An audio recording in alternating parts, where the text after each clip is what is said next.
Look, let's go to Queensland because Treasurer Jim Chalmers is expected to reveal that Cyclone Alfred has delivered a $1.2 billion hit to the country's economy. For more, we're joined by our Brisbane reporter, William Murray. Will, good morning. So what do we know about this announcement? Well, good morning, Emma. The Treasurer will be in Brisbane tomorrow for that pre-budget speech, which is due to be delivered just about a week ahead of the federal budget.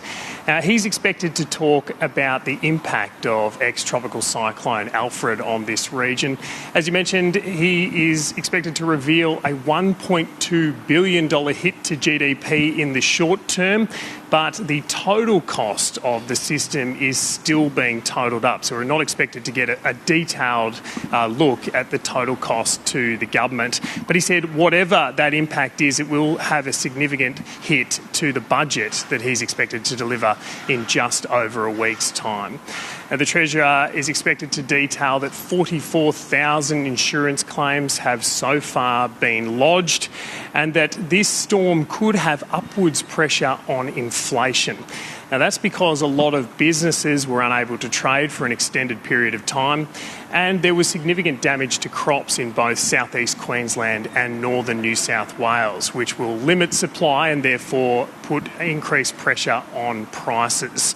Now, the Treasurer is also expected to talk about the total work hours were lost, some 12 million work hours during the storm. And he says that's largely due to the huge number of power outages we've had. At one point, there were some 450,000 homes and businesses without power, and some of those were for a very extended period of time during Cyclone Alfred. At the same time, we had as many as 200,000 internet services down across southeast Queensland and northern New South Wales, and some of those have yet to come back online, which is a serious problem for those trying to get life back on track. Now, there's been a lot of talk about emergency financial packages for households and businesses, I should say.